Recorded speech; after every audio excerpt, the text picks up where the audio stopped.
사랑하고 싶지만 사랑이 두려운 사람들이 있습니다. 마음으로는 누군가와 깊은 관계를 원하면서도 막상 상대방이 다가오면 숨이 막히고 도망치고 싶어지는 사람들이죠. 이들은 연인과 사랑을 나눈 후에도 혼자만의 시간을 갈망하고 상대방이 애정 표현을 할 때마다 어딘가 불편함을 느끼곤 합니다. 심리학자들은 이런 특성을 가진 사람들을 회피형, 애착 유형이라고 부르는데 그들의 마음속 깊은 곳에는 어떤 이야기가 숨어 있을까요? 오늘은 사랑을 원하면서도 동시에 두려워하는 사람들의 복잡한 내면 세계를 들여다보는 시간을 가져보겠습니다.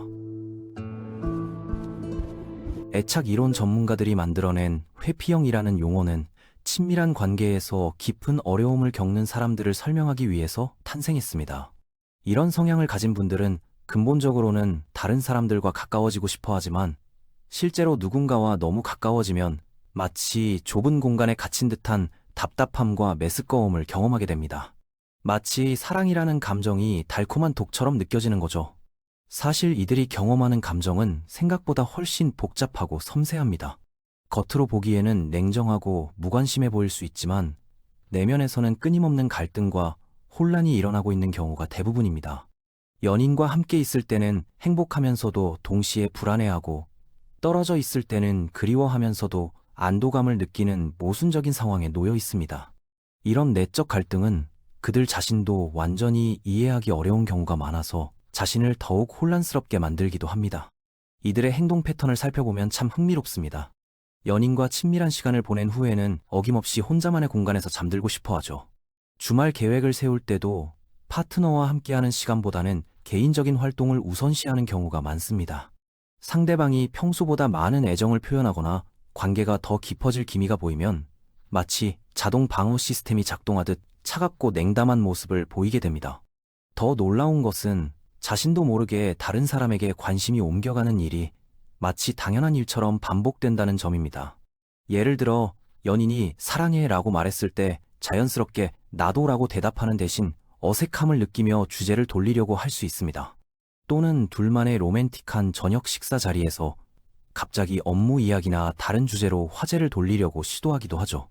심지어는 상대방이 자신에게 깊은 마음을 털어놓을 때 불편함을 느끼며 그런 것보다 TV나 볼까? 같은 말로 분위기를 흐리려고 하는 경우도 있습니다. 이런 행동들은 의식적인 선택이 아니라 무의식적으로 일어나는 자동 반응인 경우가 많습니다. 그런데 이런 행동들이 왜 나타나는 걸까요? 연구자들이 밝혀낸 바에 따르면 이 모든 것의 시작은 과거 어린 시절의 경험에서 비롯됩니다. 성장 과정에서 자신을 돌봐주어야 할 사람들과의 관계가 제대로 형성되지 않았던 거죠. 누군가로부터 큰 실망을 경험했거나 사랑이라는 감정 자체가 믿을 수 없는 것이라는 메시지를 무의식적으로 학습하게 된 겁니다. 이런 경험들이 쌓이면서 자연스럽게 거리두기와 고독을 안전한 상태로 인식하게 되는 것이죠. 구체적으로 살펴보면 어린 시절 부모나 주양육자가 일관성 없는 관심을 보였거나 정서적으로 냉담했거나 혹은 지나치게 침습적이었을 가능성이 높습니다. 때로는 부모가 자녀의 감정을 무시하거나 부정적으로 반응했던 경험이 큰 영향을 미치기도 합니다. 울지 마. 그런 걸로 화내면 안 돼.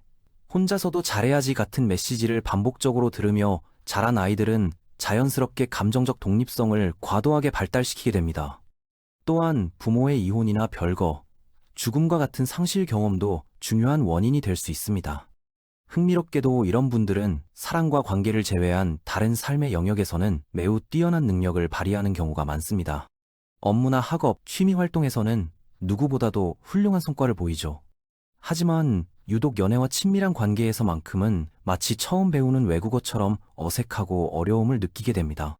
주변 사람들이 보기에는 완벽해 보이는 사람이 연애만 하면 갑자기 이상하게 행동하는 모습이 나타나는 거죠. 이는 그들이 어린 시절부터 독립성과 자립성을 강조받으며 자랐고 이런 능력들이 다른 영역에서는 큰 장점이 되지만 친밀한 관계에서는 오히려 방해가 되기 때문입니다. 회사에서 프로젝트를 혼자서 완벽하게 처리하는 능력과 연인과 함께 공동의 계획을 세우고 감정을 나누는 능력은 완전히 다른 종류의 기술이 필요하거든요. 그들은 전자에는 매우 능숙하지만 후자는 거의 배워본 적이 없는 상태인 것입니다. 하지만 여기서 중요한 포인트가 있습니다.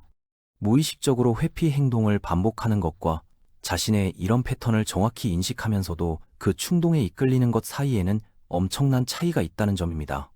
전자는 그냥 본능적으로 행동하는 것이지만 후자는 자신의 마음을 객관적으로 관찰할 수 있는 통찰력을 갖고 있다는 뜻이죠. 이 통찰력이 모든 문제를 마법처럼 해결해 주지는 않지만 엄청나게 큰 장점을 제공해 줍니다. 이런 자기인식은 하루아침에 생기는 것이 아닙니다. 많은 경우 반복되는 관계 실패나 상처받은 상대방들의 피드백을 통해서 혹은 상담이나 치료 과정을 거쳐서 점진적으로 발달하게 됩니다. 처음에는 내가 왜 이렇게 행동했을까라는 의문에서 시작해서 점점 내가 또 도망치려고 하고 있구나라는 실시간 인식으로 발전해 나가는 것이죠. 이 과정에서 자신의 행동 패턴을 관찰하고 기록해보는 것도 큰 도움이 됩니다. 바로 자신을 진심으로 아껴주는 상대방에게 미리 경고할 수 있는 능력이 생긴다는 것입니다. 자신이 완벽하지 않다는 것을 인정하고 상대방에게도 그 사실을 투명하게 공유할 수 있게 되는 거죠. 사실 우리에게 필요한 건 완벽한 사람이 아닙니다. 오히려 자신의 주요한 결함들을 정확히 파악하고 있으면서 그것을 매력적이고 솔직하게 표현할 줄 아는 사람이 필요한 것이죠. 이런 투명성은 관계에서 신뢰의 기초가 됩니다. 상대방은 예측 가능한 어려움에 대해 미리 알게 되므로 그런 상황이 발생했을 때 개인적인 공격으로 받아들이지 않고 이해하려고 노력할 수 있게 됩니다. 물론 이것이 모든 문제를 해결해 주는 것은 아니지만 최소한 서로에 대한 이해의 폭을 넓혀주는 중요한 출발점이 될 수 있습니다. 예를 들어 갑자기 다른 약속이 생겼다며 상대방과의 주말 계획을 마지막 순간에 취소해서 상처를 주는 것과 목요일 저녁에 미리 연인에게 이렇게 말하는 것은 완전히 다릅니다. 이론적으로는 당신과 시간을 보내는 게 너무 좋지만 실제로는 뭔가 어색한 감정적 반응이 생기고 있어요. 이건 제가 통제할 수 없는 부분이고 정말 당황스럽고 미안한 마음입니다. 갑자기 충동적으로 행동하는 것과 미리 그런 충동을 느끼고 있다는 것을 공유하는 것 사이에는 하늘과 땅 차이가 있습니다. 후자의 경우 상대방은 적어도 상황을 이해할 수 있는 기회를 얻게 되고 함께 해결책을 모색해 볼 수도 있게 됩니다. 이런 대화를 통해 관계는 더욱 깊어질 수도 있고 적어도 서로를 더 잘 이해할 수 있는 기반을 마련할 수 있습니다. 반면 전자의 경우에는 상대방이 거절감과 혼란만을 경험하게 되어 관계가 악화될 가능성이 훨씬 높아집니다. 회피형 성향에서 회복되고 있는 사람들에게 다음과 같은 대화 방식이 매우 도움이 될 수 있습니다. 제가 이상하게 굴어서 정말 죄송해요. 사실 당신을 많이 아끼고 있어요. 그런데 제가 누군가를 진심으로 걱정하게 될 때마다 이상한 현상이 일어나는 걸 관찰했거든요. 제 마음의 한쪽에서는 계속 거리를 두려고 하고 상대의 단점을 찾고 있는 나 자신을 발견하게 돼요. 이런 솔직한 자기 개방은 상대방에게 큰 안도감을 줄 수 있습니다. 그동안 상대방이 느꼈던 내가 뭔가 잘못했나? 이 사람이 나를 정말 좋아하는 걸까? 같은 의문들이 해소될 수 있기 때문입니다. 또한 이런 대화는 두 사람 사이에 더 깊은 이해와 공감의 다리를 놓아주는 역할을 합니다. 이건 어린 시절부터 형성된 방어 메커니즘이에요. 제 내면의 어떤 부분은 우리 사이에 보이지 않는 벽을 세우려고 하거든요. 너무 가까워지는 게 어딘가 낯설고 무섭게 느껴지기 때문이죠. 저는 이렇게 대응하는 방법을 어릴 때부터 배워왔고 그 습관이 지금도 제 안에서 무의식처럼 이어지고 있어요. 이런 설명은 상대방이 그 사람의 행동을 개인적인 거절로 받아들이지 않도록 도와줍니다. 대신 그것이 오래된 상처와 학습된 패턴의 결과라는 것을 이해할 수 있게 해주죠. 이런 이해는 관계에서 일어나는 갈등과 오해를 크게 줄여줄 수 있습니다. 당신을 사랑하지 않아서가 아니라 사랑이라는 감정 주변에 머물면서 누군가에게 의존하게 되는 상황 자체가 가져오는 두려움 때문입니다. 과거의 경험들 때문에 생긴 이런 마음의 패턴을 이제는 조금씩 바꿔보려고 노력하고 있어요. 이 경보 시스템을 꺼보려고 시도하고 있고요. 저는 스스로를 이해하려고 많은 시간을 보내고 있고 누군가와 진심으로 관계 맺는 법을 배우는 중이에요. 그러니 너무 조급하게 보지 말고 조금만 더 기다려줬으면 좋겠어요. 이런 대화에서 중요한 것은 변화에 대한 의지와 노력을 보여주는 것입니다. 단순히 자신의 한계를 설명하는 것을 넘어서 그것을 극복하기 위해 적극적으로 노력하고 있다는 점을 분명히 해야 합니다. 상대방도 그런 노력을 보고 있을 때 더 인내심을 가지고 관계를 지속할 의향을 보일 가능성이 높아집니다. 물론 이런 관계가 완벽할 수는 없습니다. 누구도 이런 종류의 복잡한 관계를 원하지는 않을 테니까요. 하지만 우리 대부분이 살아가야 하는 현실 세계에서는 마법 같은 해결책으로 이런 상태를 완전히 없앨 수는 없습니다. 회피형 성향을 가진 사람들이 전체 인구의 약 30% 정도를 차지한다고 하니 이들과 관계를 맺어야 할 가능성도 그만큼 높다는 뜻이죠. 실제로 현대사회의 많은 사람들이 어느 정도는 회피적 성향을 가지고 있습니다. 그래서 이런 성향을 단순히 문제라고 보기보다는 현대사회 속에서 우리가 자연스럽게 가지게 된 하나의 적응 방식으로 이해하는 게 더 좋을지도 모릅니다. 이런 특성을 가진 사람들에게는 선택권이 있습니다. 자신의 마음이 만들어내는 이런 불안한 반응들을 완전히 없앨 수는 없을지도 모릅니다. 누군가가 너무 가까이 다가올 때 괜히 불편해지고 함께 보낸 시간이 길어지면 벗어나고 싶어질 수도 있습니다. 포옹이나 스킨십이 불편할 수도 있죠. 하지만 한 가지 중요한 이점을 얻기 위해서 노력할 수는 있습니다. 바로 자신이 언제, 어떤 상황에서 회피하려는 마음이 올라오는지 스스로 알아차리는 것입니다. 이런 자기 인식을 바탕으로 한 관계는 비록 완벽하지 않더라도 더 정직하고 진정성 있는 관계가 될 수 있습니다. 서로의 한계를 인정하면서도 함께 성장해 나가는 관계 말이죠. 때로는 이런 관계가 처음부터 완벽한 관계보다 더 깊고 의미 있는 연결을 만들어낼 수도 있습니다.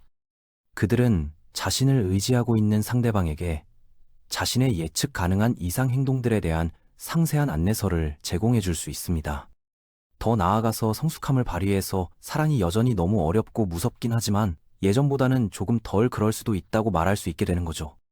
관계의 반대편에 있는 상대방도 충분한 경고를 받게 되면 이런 슬픈 행동들을 견디거나 최소한 이해하기가 훨씬 쉬워집니다. 필요한 경우에는 깔끔하게 관계를 정리할 수도 있고요. 이런 투명성은 양쪽 모두에게 도움이 됩니다. 회피형 성향을 가진 사람은 자신의 행동에 대해 덜 죄책감을 느낄 수 있고 상대방은 상황을 더 명확하게 이해하고 자신만의 대응 방식을 찾아갈 수 있게 됩니다. 회피형 성향을 극복하는 과정에서 중요한 것 중 하나는 작은 변화부터 시작하는 것입니다.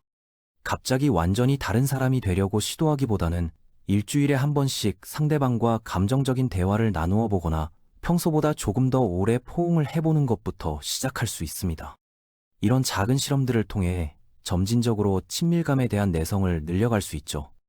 또한 자신의 감정을 일기로 기록해보거나 신뢰할 수 있는 친구나 상담사와 정기적으로 이야기를 나누는 것도 큰 도움이 됩니다. 결국 우리에게는 회피할지 말지에 대한 선택권이 있는 것이 아닙니다.